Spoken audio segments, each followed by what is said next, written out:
నాన్న ప్రేమ ఏ విధంగా ఉందో మనం తెలుసుకుందాం. ఈ వారం ఈ వారం కూడా ఒక మంచి అంశంతో మనం ముందుకు వెళ్ళిపోతాను.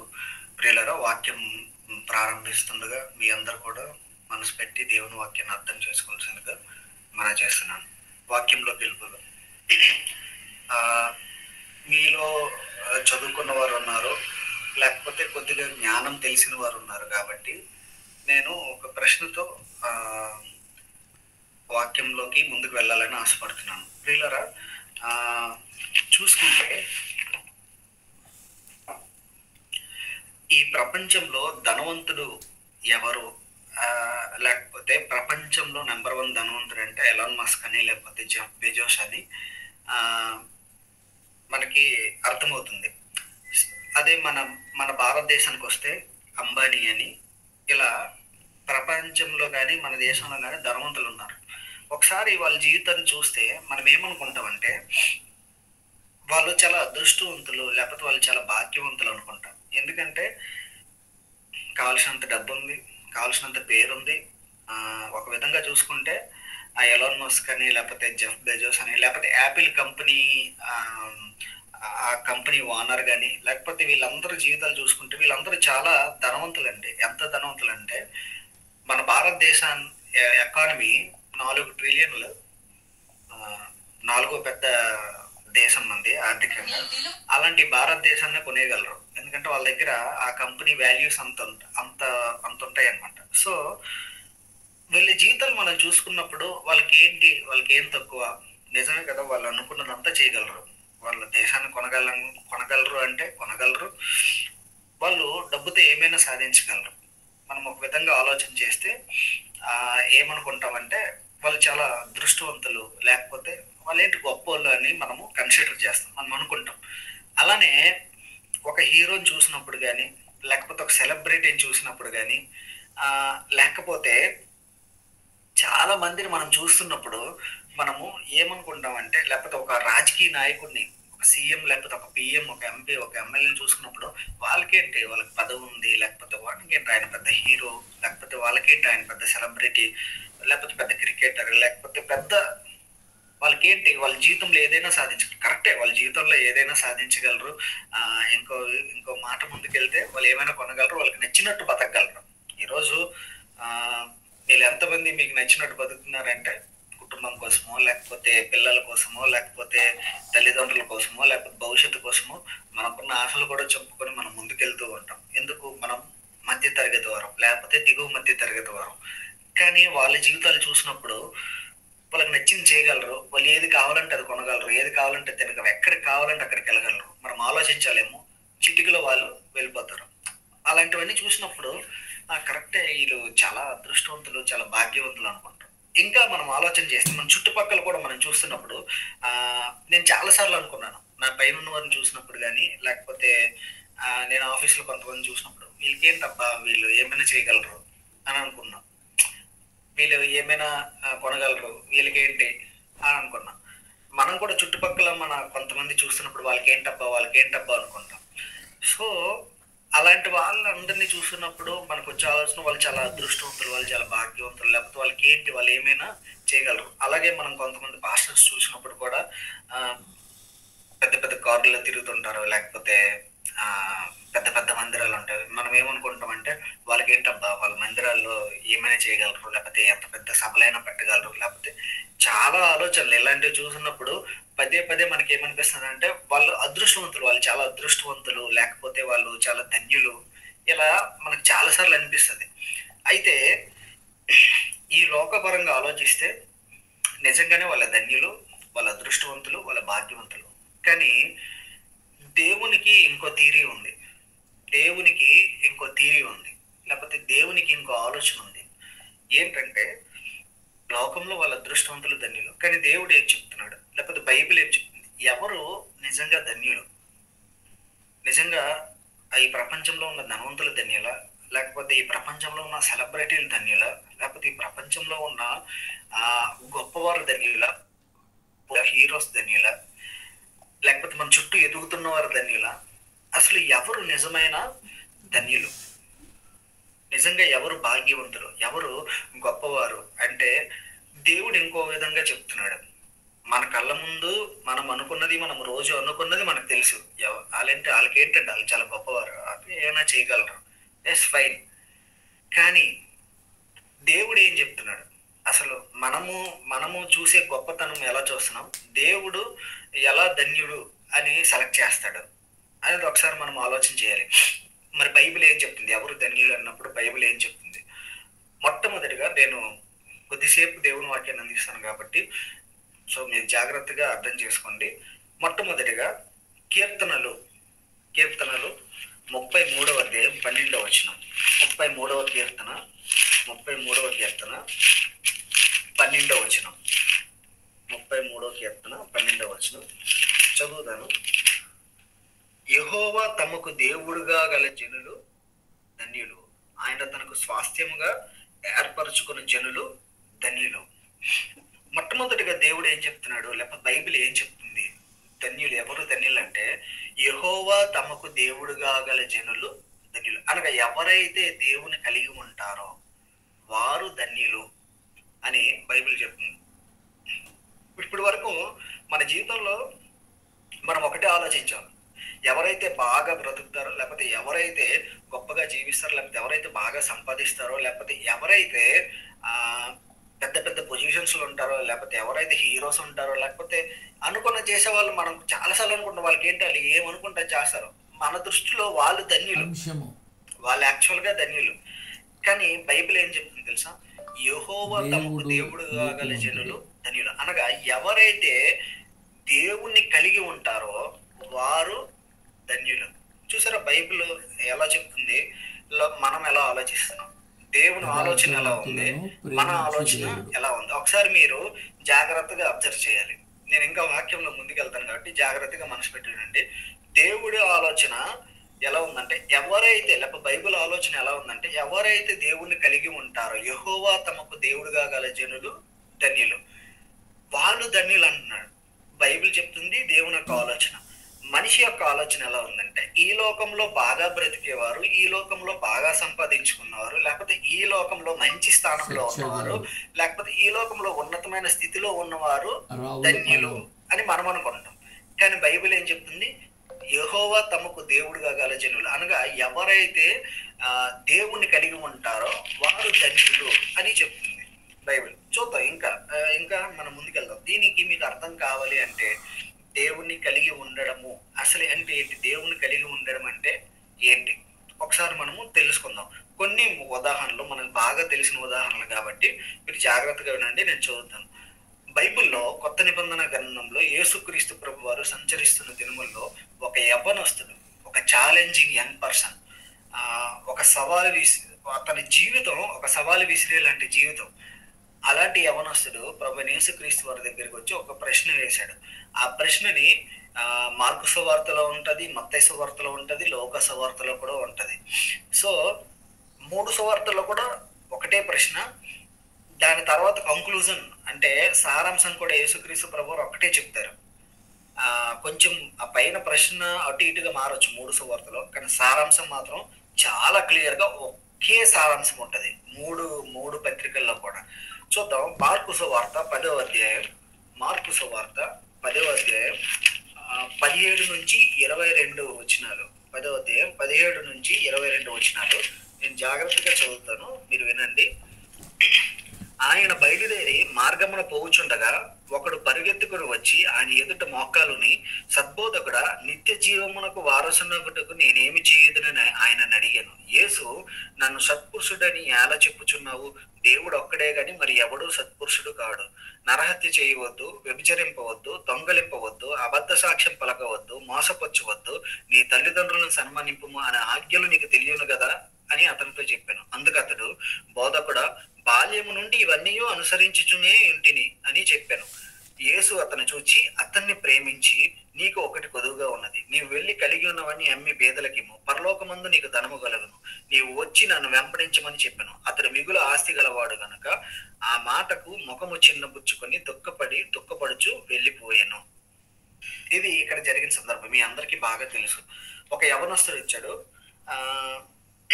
ఒక వ్యక్తి వచ్చాడు. ఆ వ్యక్తి పరిగెత్తుకొని వచ్చి మోకాలేసి ప్రభు యేసుక్రీస్తు వారి యొద్ద మోకాలేసి అంటున్నాడు, సద్బోధకుడా, నిత్య జీవంకి వారసునగుటకు నేనేమి చేయాలి, ఆ పరలోక రాజ్యం సంపాదించుకోవడానికి నేను ఏం చేయాలి అని ప్రశ్న వేశాడు. ఏంటి, దేవుడు కనిపిస్తే కోరికలు కోరుకునే వాళ్ళు చాలా మంది ఉంటారు. దేవుడు కనిపిస్తే గొంతమ్మ కోరికలు కోరుకోవడానికి చాలా మంది రెడీగా ఉంటారు. మనం కూడా చాలాసార్లు అనుకుంటాం, స్కూల్స్ లో చదివినప్పుడు కూడా, లేకపోతే కాలేజీలో చదివినప్పుడు, లేకపోతే ఇప్పుడు కూడా, దేవుడు అబ్బాయిలు కనిపిస్తే నువ్వు ఏడు అడుగుతావు అంటే, దేవుడు అబ్బాయిలు కనిపిస్తే నేను ఇది అడుగుతా, అది అడుగుతా, అది అడుగుతాను. గొంతమ్మ కోరికలు కోరుకునే వాళ్ళు చాలా మంది ఉన్నారు. కానీ ఈ వ్యక్తి మాత్రం వచ్చి పరలోక రాజ్యం వెళ్ళడానికి నేను ఏం చెయ్యాలి, ఎంత ప్రామిసింగ్, లేకపోతే ఎంత ఛాలెంజింగ్ గా ఉంది చూడండి అతని జీవితం. అయితే యేసుక్రీస్తు చెప్పారు, ఎస్ నువ్వు చాలా ఆజ్ఞలు ఉన్నాయి కదా, వ్యభిచరించకూడదు, దొంగలించకూడదు, తల్లిదండ్రులు సన్మానించాలి, ప్రేమించాలి, ఇతరులను ప్రేమించాలి ఏంటంటే, ప్రభు యేసుక్రీస్తు వారు ఏదైతే చెప్తున్నారో ఆ ఆ వ్యక్తి ఎస్ నేను ఇది చేస్తున్నాను, ఎస్ నేను ఇది చేస్తున్నాను, ఎస్ నేను ఇది చేస్తున్నాను, నువ్వు చెప్పిన ఆజ్ఞలన్నీ నేను పాటిస్తున్నాను అని అన్నాడు. అయితే యేసుక్రీస్తు ప్రభు ఏమన్నారంటే, అతను ప్రేమించి నీకు ఒకటి కొదువుగా ఉంది అని చెప్పారు. అంటే దాని అర్థం ఏంటంటే, అక్కడ వరకు అతను అన్ని పాటిస్తున్నాడంటే యేసుక్రీస్తు ప్రభు వారు కూడా తెలుసు, ఒప్పుకున్నారు అక్కడ ఇతను అన్ని పాటిస్తున్నాడు, ఇతను ఆజ్ఞలన్నీ పాటిస్తున్నాడు. సో దేవుడు ఒప్పుకున్నాడు, యేసుక్రీస్తు ప్రభు వారు అక్కడ ఒప్పుకున్నారు. అయితే అక్కడికి వచ్చేసరికి ఏమన్నారంటే, అతన్ని ఇంకా ప్రేమించి నీకు ఒకటి కొద్దిగా ఉంది, ఏంటంటే నీకున్నదంతా అమ్మేసి పేదలకి, నీకు ఉన్నదానికన్నా ఎక్కువ ఉంది, సో అది అమ్మేసి నువ్వు పేదలకి ఇచ్చిన తర్వాత నువ్వు నన్ను వెంబడించితే చాలు, నువ్వు పరలోక రాజ్యానికి వెళ్ళిపోతావు. అదొక్కటే కొద్దిగా ఉందంటే, తను మిగుల ఆస్తి వాళ్ళు కనుక ముఖం చిన్నబుచ్చుకొని, బైబిల్లో క్లియర్గా రాసింది, ముఖము చిన్నబుచ్చుకొని అక్కడి నుంచి దుఃఖపడుచు వెళ్ళిపోయాడు. ప్రియులరా, ఇక్కడ అంతా చదివాము, ఆ యవనస్తుడి జీవితంలో అన్నీ చేశాడు.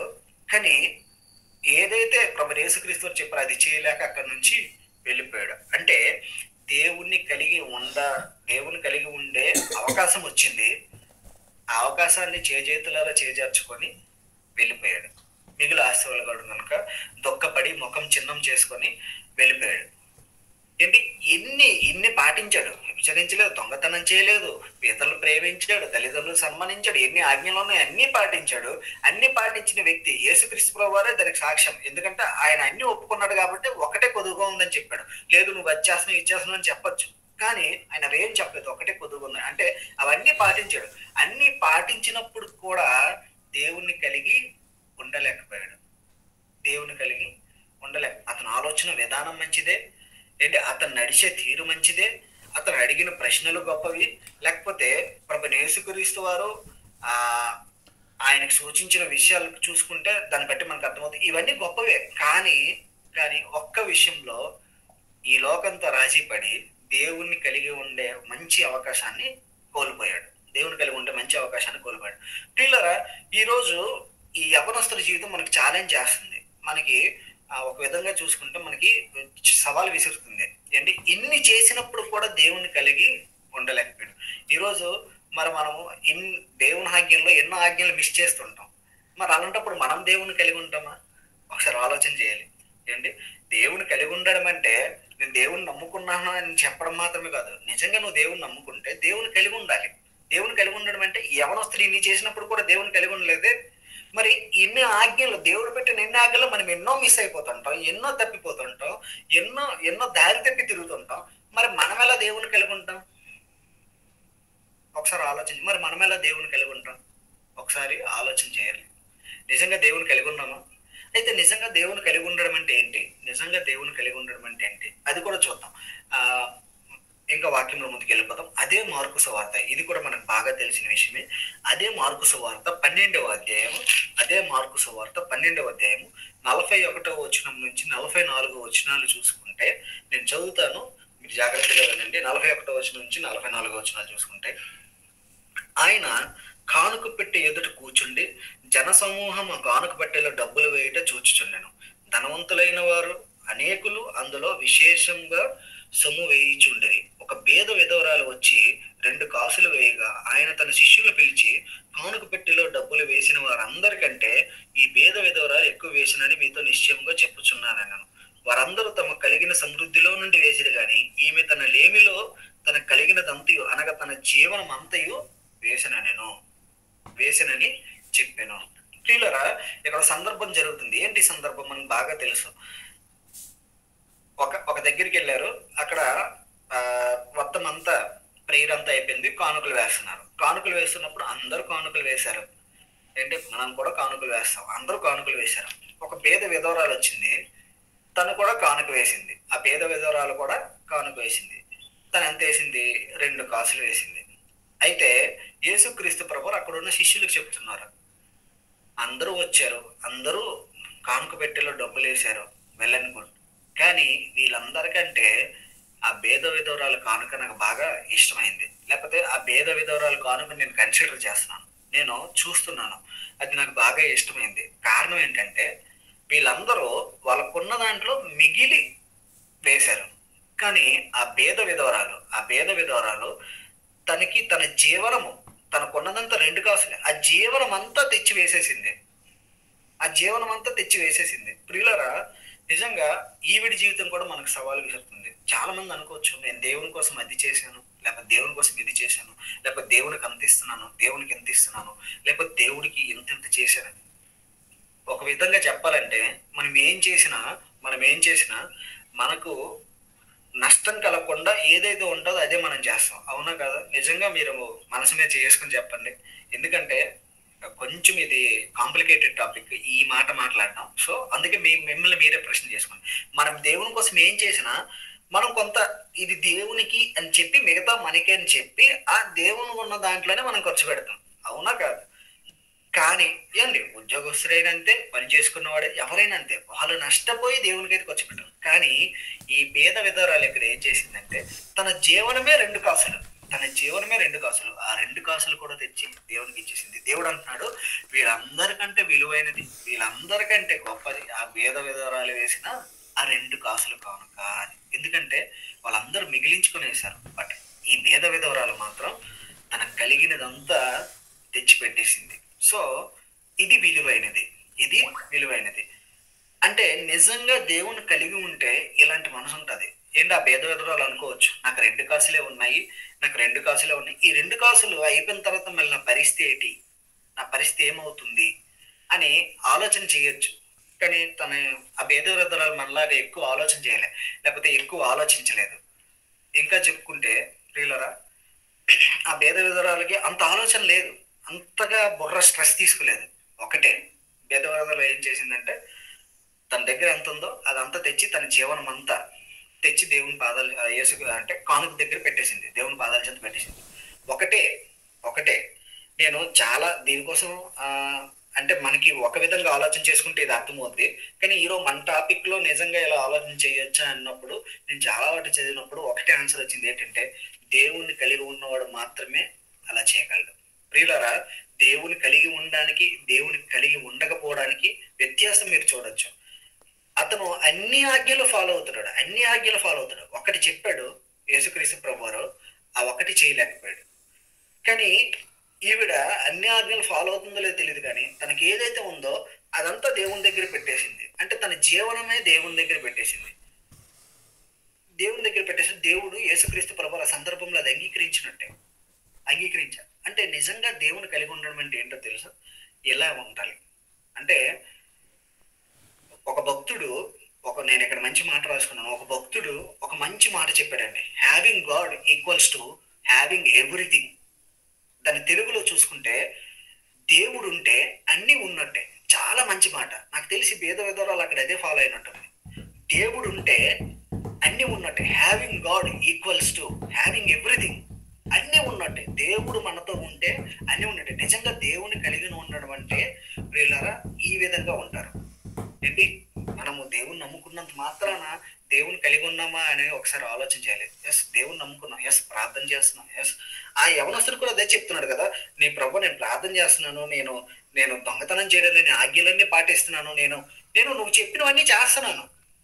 యేసుక్రీస్తు ప్రభు కూడా ఒప్పుకున్నారు మనలానే, ప్రభు నేను ప్రార్థన చేస్తున్నాను, గూగుల్ మీట్ లో జాయిన్ అవుతున్నాను, సువార్తకి వెళ్తున్నాను, లేకపోతే నేను అన్ని చేస్తున్నాను. బట్ స్టిల్ దేవుణ్ణి కలిగి ఉన్నావా లేదా అనేది ఒకసారి ఆలోచన చేసుకోవాలి. ఆ యవనస్తుడు పాపం తనకు వచ్చిన అవకాశాన్ని పోగొట్టుకున్నాడు. అలాగే మనం ఎన్ని అవకాశాలు పోగొట్టుకుంటామో. అలాగే భేద విధవరాలు చూసుకోండి, దేవుణ్ణి కలిగి ఉంటేనే అలాంటి మనసు ఉంటుంది. ఇంకా ఒక మొక్క ముందుకేసి చెప్పాలి, ఒక అడుగు ముందుకేసి చెప్పాలంటే దేవుని కలిగి ఉన్న వారికి మాత్రం అలాంటి మనసు ఉంది. ఎందుకంటే దేవుడు ఉంటే చాలు, మిగతా నాకు అనవసరం. దేవుడు ఉంటే చాలు, మిగతావి నాకు అనవసరం. సో అలాంటి వారు మాత్రమే ధన్యులు. బైబిల్ ఏం చెప్తుంది? ఎవరైతే దేవుని కలిగి ఉంటారో వాళ్ళు మాత్రమే ధన్యులు. యెహోవా తమకు దేవుడుగా గల జనులు ధన్యులు. మరి ఈరోజు నిజంగా మనం దేవుని కలిగి ఉన్నామో ఒకసారి ఆలోచన చేయాలి.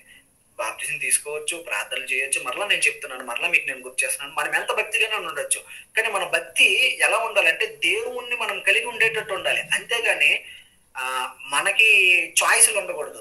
ఈ విషయంలో నాకు ఇది, ఈ విషయంలో దేవుడికి, ఈ విషయంలో ఇది, ఈ విషయంలో అలా కాదు. ఏదైనా దేవుడు ఉంటే చాలు అన్న థాట్లోనే ఉండాలి. ఈ మాట చెప్పడం ఈజీ, కానీ కొన్ని సందర్భాల్లో పాటించడం కష్టం. ఉదాహరణకి ఇప్పుడు మనం మాట్లాడుకున్న 2 ఉదాహరణలే. ప్రియులరా, ఈ లోకం ఒకలా ఆలోచిస్తుంది. ఈ లోకంలో నిజంగానే మనం ఒప్పుకోవాలి, వాళ్ళందరూ గొప్పవారే. ఏంటి వాడంత కష్టపడకపోతే ఈ ప్రపంచానికి ధనవంతుడు అవుతాడు, వాడంత కష్టపడకపోతే ఒక పెద్ద క్రికెటర్ అవుతాడు, వాడంత కష్టపడకపోతే అంత పెద్ద ఉద్యోగానికి వెళ్తాడు, వాడంత వాళ్ళందరూ గొప్పవారే. కానీ నిజమైన ధన్యులు ఎవరు? నిజమైన ధన్యులు ఎవరు అంటే బైబిల్ చెప్తుంది, ఈ భూలోకంలో ఎవరైతే దేవుణ్ణి కలిగి ఉంటారో వాళ్ళు మాత్రమే నిజమైన ధన్యులు, నిజమైన భాగ్యవంతులు. అవునా కాదు? ఒక విషయం చెప్పండి. మీ అందరికీ నేను ఒక చిన్న సందర్భం గుర్తు చేయాలనుకుంటున్నాను. కరోనా వచ్చింది, కోవిడ్ వచ్చింది. కోవిడ్ వచ్చినప్పుడు ప్రియులరా ఎంతమంది భయపడ్డారు? అందరూ భయపడ్డారు. ఏంటి? ధనవంతుడు భయపడలేదా? క్రికెటర్ భయపడలేదా? హీరో భయపడలేదా? లేకపోతే మన చుట్టూ ఎవరైతే గొప్పవారు అనుకున్నాం వాళ్ళందరూ భయపడలేదా? అందరూ భయపడ్డారు. ఇంకో అడుగు ముందుకే చెప్పాలంటే అందరూ భయపడ్డారు. పేద ధనిక లేకపోతే ఇవంతా ఏం లేదు. కోవిడ్ వచ్చింది, ప్రాణాలు కాపాడుకోవాలని అందరూ భయపడ్డారు. భయపడి అందరూ ఎక్కడికి వెళ్ళారు? దేవుని దగ్గరికి వెళ్ళారు. ఎక్కడికి వెళ్ళారు? దేవుని దగ్గరికి వెళ్ళారు. అంటే మనం క్రైస్తవులం కాబట్టి, మనము నిజ దేవుని తెలుసుకున్నాం కాబట్టి మనం అలాగ. సో ఇంకొంత వేరే మతాల వారైతే వాళ్ళు దేవుడిగా నమ్ముకుంటున్నారు, లేకపోతే కొలుసుకున్న వారి దగ్గరికి వాళ్ళు వెళ్ళారు. సో ఒక కాన్సెప్ట్ అయితే ఇక్కడ కన్ఫర్మ్ ఏంటంటే, ఒక విపత్తు వచ్చింది. విపత్తు వచ్చినప్పుడు అందరూ దేవుని దగ్గరికి వెళ్ళారు. ఇంకా చెప్పాలి అంటే నాస్తికులు కూడా ఆఖరికి దేవుడు ఉంటే ఇలా ఎందుకు అవుతుంది అంటే, దేవుడి నామస్మరణ మాత్రమే చేశారు కరోనాలో. ఏంటి? డబ్బున్నవాడు వాడి డబ్బును బట్టి గర్వించలేదు ఆ టైంలో. ఎందుకంటే డబ్బు ఉంటే ఏంటి ఆ ప్రాణం కాపాడాలి, ఆరోగ్యం ఉండాలి, ప్రాణం మిగిలిపోవాలి. పిల్లరా, ఆ సందర్భంలో ఎవరు ధైర్యంగా ఉన్నారో తెలుసా? నేను నిజంగా చెప్తున్నాను, ఆ సందర్భంలో ఎవరు ధైర్యంగా ఉన్నారో తెలుసా? ఎవరైతే దేవుడు మాతో ఉన్నాడు అని నమ్మారో వాళ్ళు మాత్రం చాలా ధైర్యంగా ఉన్నారు. ఈ ధైర్యం ఎలా వస్తుందంటే, వాళ్ళు నిజంగా దేవుణ్ణి కలిగి ఉన్నారు. ఈ లోకంలో అన్నిటికన్నా గొప్పది ఏంటి తెలుసా? దేవుని కలిగి ఉండడం. వాడు నిజమైన ధన్యుడు. ఎందుకంటే having God equals to having everything.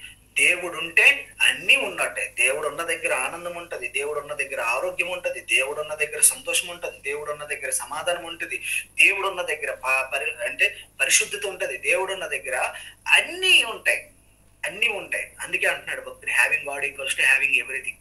దేవుడు ఉంటే అన్ని ఉన్నట్టే. నిజంగా ఈ లోకంలో ధన్యులు ఎవరంటే, ప్రియుల కోవిడ్ టైంలో నిజంగా మనకి క్లియర్ గా అర్థమై ఉంటది. మరలా కోవిడ్ అయిపోయింది, ఎవరి జీవితాలు కాదు నార్మల్గా వచ్చాయి కాబట్టి ఇప్పుడు మరలా దేవుడు అంటే మళ్ళీ ఒక చిన్న చూపు. మీరు ఇంకో విషయం గమనించాలి, ఎవరైనా కానీ కోవిడ్ అయిపోయిన తర్వాత కొంతమంది ఎక్కువ మంది భక్తులు అయిపోయారు. ఈ మధ్యన కోవిడ్ తర్వాత నుంచి ఎక్కువ మంది భక్తులు అయిపోయారు. అది మీరు బయట మతాల్లో చూసినా మన దగ్గర చూసినా ఎక్కువ భక్తులు అయిపోయారు. కారణం ఏంటంటే, ఒక విపత్తు దేవుని యొక్క అవసరం మనిషికి తెలియజేసింది. ఏంటి? డబ్బు రక్షించలేనప్పుడు, జ్ఞానం రక్షించలేనప్పుడు, లేకపోతే పదవులు రక్షించలేనప్పుడు ఎవరు రక్షిస్తారా ఈ ప్రపంచాన్ని అన్నప్పుడు దేవుడే దిక్కు, దేవుడే కనిపించాడు. సో ఒక విపత్తు దేవుని యొక్క అవసరం మనిషికి తెలియజేసింది. అలాంటి విపత్తులో కూడా ధైర్యంగా ఉన్నారు కొంతమంది. అంటే కారణం ఏంటో తెలుసా? దేవుని కలిగి ఉన్నారు. ప్రియులర్, అదే కోవిడ్ లో ధైర్యం లేక చాలా మంది చనిపోయారు. భయంతోనే చాలా మంది చనిపోయారు. తన చుట్టుపక్కల ఉన్నవారు జరుగుతున్న చూసి భయంతోనే చాలా మంది చనిపోయారు. ఈ రోజు ఒక క్రైస్తవులుగా మనకు ఆ ధన్యత ఉందంటే కారణం ఏంటో తెలుసా?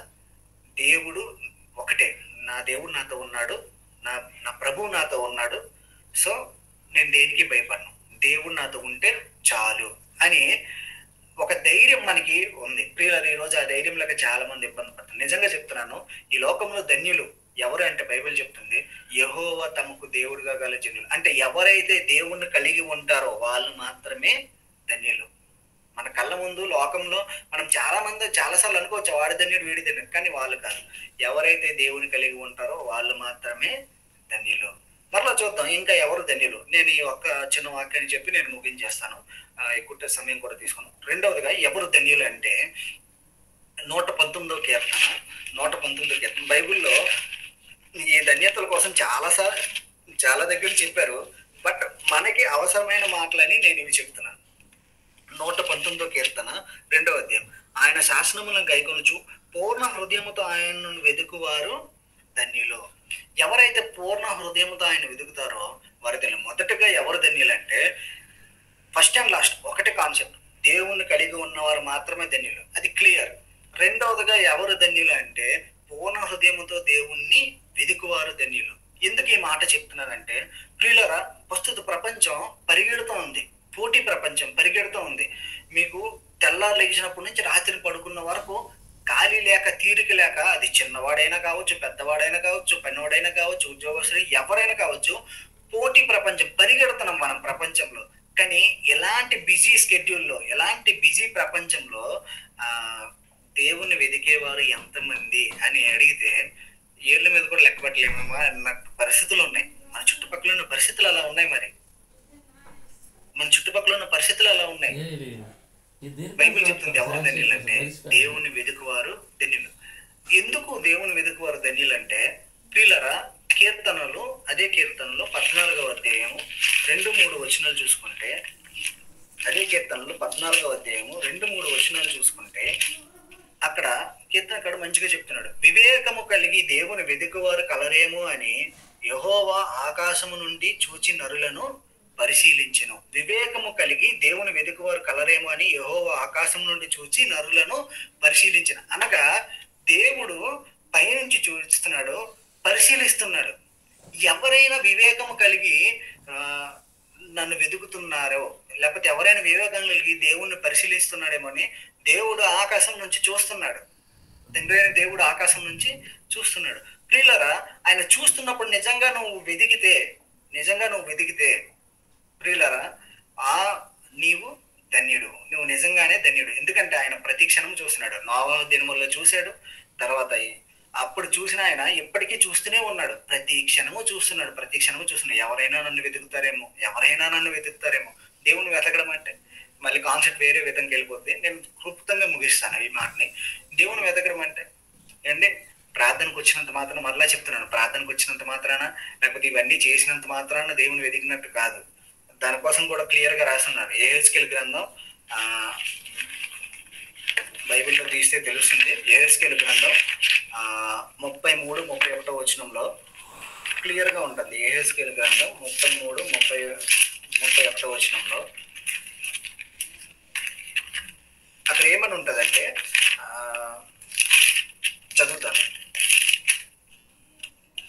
నా జనులు రాదగిన విధంగా వారిని ఎద్దకు వచ్చి నా జనులైనట్టుగా నీ ఎద్దట కూర్చుండి నీ మాటలు విందురు గాని వాటిని అనుసరించి ప్రవర్తింపరు. వారి నోటితో ఎంతో ప్రేమను కనపరచదు గాని వారి హృదయం లాభమును అపేక్షించుచున్నది. నిజంగా ఈనాటి క్రైస్తవ్యం ఇలానే ఉందండి. దేవుని వెతకడం అంటే దేవుని సన్నిధికి వచ్చినంత మాత్రం నువ్వు దేవుని వెతికినట్టు కాదు, లేకపోతే దేవుని సన్నిధికి వచ్చి ప్రార్థన చేసినంత మాత్రం నువ్వు దేవుని వెతికినట్టు కాదు. ఎందుకంటే ఇక్కడ క్లియర్ గా రాసింది, వాళ్ళు వస్తారు నా జనులైనట్టుగా నీ ఎదుట కూర్చుంటారు, నీ మాటలు వింటారు, కానీ వాటిని అనుసరించి ప్రవర్తించరు. వాళ్ళ నోటితో ఎంతో ప్రేమను నిజంగా ఇప్పుడు నన్నే అడిగారు అనుకో, నువ్వు దేవుని ప్రేమిస్తున్నావు అంటే నేను గత వారం చెప్పినట్టు ఎస్ నేను ప్రేమిస్తున్నాను అనడం చాలా ఈజీ. నువ్వు దేవుని ఈరోజు చెప్పు, ఈరోజు మనం మాట్లాడుకున్నట్టు నువ్వు దేవుని కలిగి ఉన్నావా అంటే ఎస్ నేను దేవుని కలిగి ఉన్నానా అంటాను. ఏంటి, మాట చెప్పడం ఈజీ, కానీ వాటిని అనుసరించి ప్రవర్తించరు. నిజంగా దేవుని కలిగి ఉంటే ఎలా ఉంటారో మనం మాట్లాడుకున్నాం. అలాగే రెండవదిగా ఎవరు ధన్యులు అంటే దేవుని వెతుకువారు ధన్యులని కూడా మనం చదువుకున్నాం. ఎందుకు దేవుని వెతుకువారు ధన్యులు అంటే దేవుడు నిత్యము పైనుంచి చూస్తున్నాడు. ఎవరైనా వివేకంతో దేవుణ్ణి పరిశీలిస్తున్నారు, దేవుని వెతుకుతున్నారేమో అని. కానీ ఎంతమంది వెతుకుతున్నారంటే లేదు, దానికి ఆన్సర్ లేదు. నిజంగా మనం దేవుణ్ణి వెతుకుతున్నామండి? నిజంగా ప్రార్థనలో జాయిన్ అవుతున్నాం, లేకపోతే చర్చికి వెళ్తున్నాం, నేను కూడా చర్చికి వెళ్తున్నాను, నేను కూడా వాక్యం వింటున్నాను, లేకపోతే నేను కూడా వాక్యం నేర్చుకున్నాను, ఇది నేర్చుకున్నది మాత్రం దేవుని వెతికినట్ట కాదు. దేవుని నిజంగా దేవుని వెతికితే ఆయన నువ్వు కనుగొంటాం. సామెతల గ్రంథం 8వ అధ్యాయం 17వ వచనంలో అదే ఉంది. ఎవరైతే నన్ను వెతుకుతారో వారు నన్ను కనుగొంటారు. ఎవరు దేవుణ్ణి వెతుకుతారో వారు దేవుణ్ణి కనుగొంటారు. ప్రియులరా, ఎక్కడైనా కాదు, కొత్త నిబంధనలు కూడా దేవుడు చెప్తూనే ఉన్నాడు, నన్ను వెతుకువారు నన్ను కనుగొంటారు అని. అడుగుడి మీకు ఇవ్వబడును, తట్టుడి మీకు తీయబడును, వెతుకుడి మీకు దొరుకును. మీరు వెతికితే మీకు దొరుకుతుంది. మీరు దేవుని కోసం వెతికితే ఖచ్చితంగా దేవుని కనుగొంటారు. అవును, జక్కయ్య దేవుని వెతుక్కుంటూ వెళ్ళాడు, దేవుణ్ణి వెతుక్కుంటూ వెళ్ళి యేసుక్రీస్తు ప్రభువుని ఎట్లయినా చూడాలి. ఎస్, జక్కయ్య పాపాత్ముడి, అన్యాయంగా పేదల దగ్గర డబ్బులు తీసుకున్నవాడే. కానీ తను యేసుక్రీస్తు ప్రభు వస్తానని తెలిసిన వెంటనే తన ఆలోచన విధానం ఒకటే ఉంది, నేను ఎట్లయినా యేసుక్రీస్తు ప్రభువుని చూడాలి. ఆ ఆలోచన లేకపోతే ఆ తలంపు జక్కయ్య జీవితాన్ని మార్చింది. అవును, మగ్దలేని మరియా ప్రియులరా చూసుకుంటే తన జీవితంలో ఎప్పుడైతే ప్రభుని యేసుక్రీస్తు వారిని తెలుసుకుందో ఆ క్షణం నుంచి యేసుక్రీస్తు ప్రభు వారిని సిలువ వేస్తున్నప్పుడు ఉంది, యేసుక్రీస్తు ప్రభు 7 మాటలు పలికినప్పుడు యేసుక్రీస్తు ప్రభు వారి దగ్గరే ఉంది. ప్రియులరా, శిష్యులు అనబడిన వారు యేసుక్రీస్తు ప్రభు వారు తిరుగుతున్న వారు కూడా ఎక్కడ మమ్మల్ని చంపేస్తారు, మా ప్రాణాలు ఎక్కడ పోతాయని ప్రాణ భయం మీద కొంతమంది వెళ్ళిపోయారు. కానీ మగ్దలేని మరియా ప్రియులరా యేసుక్రీస్తు ప్రభు వారితోనే ఉంది తను చనిపోయినంత వరకు. అలాగే సమాధిలో పాతి పెట్టబడినంత వరకు కూడా అక్కడే ఉంది. మరలా ఆయన సమాధి దగ్గరికి వెళ్ళి ఉదయాన్నే లేచి ఉదయాన్నే లేచి అక్కడికి వెళ్ళి యేసుక్రీస్తు సమాధి ఎదుట వెతికింది. అలా వెతికింది కాబట్టే తను యేసుక్రీస్తు ప్రభువుని కనుగొంది. ఈ రోజు ప్రపంచానికి పునరుద్ధాన విషయం మొట్టమొదటి తెలియజేసిన వ్యక్తి మగ్దలేని మరియా. ప్రియులరా, బైబిల్లో చూసుకుంటే ఈ ఎవరైతే వెతుకుతారో వాళ్ళందరికీ, నిజంగా ఎవరైతే దేవుని వెతికారో వాళ్ళందరికీ దేవుని కనుగొన్నారు. అలాగే దేవుణ్ణి మనము వెతుకుతున్నామా? నిజంగా ఈ లోకంలో ఎవరైతే దేవుని వెతికి ఎవరైతే దేవుణ్ణి కొనుక్కుంటారో వాళ్ళు ధన్యులు. మొట్టమొదటిగా మనం నేర్చుకున్న ఎవరు ధన్యులు, ఎవరు గొప్పవారు, భాగ్యవంతులు అంటే ఎవరైతే దేవుణ్ణి కలిగి ఉంటారో వాళ్ళు ధన్యులు. రెండవదిగా ఎవరైతే దేవుని వెతికి ఎవరైతే ఆయన కొనుక్కుంటారో వారు ధన్యులు. ఎందుకంటే దేవుడు ఆకాశం నుంచి చూస్తున్నాడు, నరులను పరిశీలిస్తున్నాడు. ఎవరు వెతుకుతున్నారా, నా ప్రజలు ఎవరు నన్ను పరిశీలించి వివేకము కలిగి ఎవరు దేవుని వెతుకుతున్నారా అని దేవుడు చూస్తూ ఉన్నాడు. ఆయన చూస్తున్న సమయంలో నువ్వు నిజంగా ఆయన వెతకగలిగితే, నీ ప్రార్థనలో కావచ్చు, లేకపోతే నువ్వు వాక్యం ధ్యానించినప్పుడు కావచ్చు, నువ్వు నిజంగా ఆయన వెతకగలిగితే ఆయన ఖచ్చితంగా మనకి దొరుకుతాడు. ఎందుకంటే తనకు లైవ్ ఎగ్జాంపుల్స్, ఉదాహరణలు బైబిల్లో చాలా ఉన్నాయి. ఆయన వెతికిన వారందరూ నీతిగా నిజాయితీగా ఆయన వెతికిన వారందరూ ఆయన్ని కనుగొన్నారు. నా మాటలు అర్థమయ్యాయి అనుకుంటున్నాను. ప్రియులరా, ఈ లోకంలో అన్నిటికన్నా కష్టపడి సంపాదించింది మంచిదే, నేను కాదనడం లేదు, లేకపోతే మంచి జీవితం కావాలనుకోవడం కూడా తప్పలేదు. కానీ వీటన్నిటికంటే విలువైనది గొప్పది ఒకటి ఉంది. ఏంటంటే ఒకటే దేవుణ్ణి కలిగి ఉండడం. అది మనం చేస్తున్నామా లేదో ఒకసారి ఆలోచించాలి. ఈ లోకంలో ఎవరైతే దేవుని కలిగి ఉంటారో, ఎవరి జీవితాలు అయితే దేవుని కలిగి ఉంటారో, ఎవరి కుటుంబంలో అయితే దేవుని కలిగి ఉంటారో వాళ్ళు ధన్యులు. వాళ్ళు నిజంగా ధన్యులు. ఎందుకంటే having God equals to having everything. అంటే దేవుని కలిగి ఉన్నవారు వాళ్ళకి అన్ని ఉన్నట్టే. దేవుడు ఉన్న దగ్గర ఆనందం, సంతోషం, ఆరోగ్యం అన్నీ ఉంటాయి. దేవుడు ఎప్పుడైతే మన దగ్గర ఉంటాడో అవన్నీ మనము పొందుకుంటాం. ముందుగా మనం వెతకాల్సింది దేవుణ్ణి కలిగి ఉన్నామా లేదా, దేవుని కనుగొనాలి, వెతికి ఆయన్ని కనుగొనాలి. వీళ్ళు మాత్రమే ధన్యులు. విన్న ఈ వాక్యం దేవుడు మన వినికిడిలో దీవించి ఆశీర్వదించాం గాక. ప్రభునామానికి మహిమ కలుగును గాక. చక్కని విషయాలు సమయంలో దైవగ్రంథం నుండి మనందరం నేర్చుకున్నాం. మంచి విషయాలు, ఎవరు ధన్యులు అనే విషయం సమయం నేర్చుకున్నాం. మంచి విషయాలు మనం నేర్పించి ఆత్మీయంగా బలపరిచిన సంతోష్ని ప్రభు దీవించి ఆస్వాదించిన గాక. సంతోష్ కోసం, తన కుటుంబం కోసం మీ అంతా కూడా ప్రార్థించాలని ప్రేమతో కోరుతున్నాను. మంచిదండి. సమయంలో ప్రార్థన చేసుకుందాం. ముందుగా వాక్యం కొరకు ప్రార్థన చేసుకోవాలి. అలాంటి ధన్యత మనము కలిగి ఉండాలి అని ప్రార్థన చేసుకోవాలి. తర్వాత మన కుటుంబాల కోసం ప్రార్థన చేసుకుందాం. సమయంలో ప్రార్థన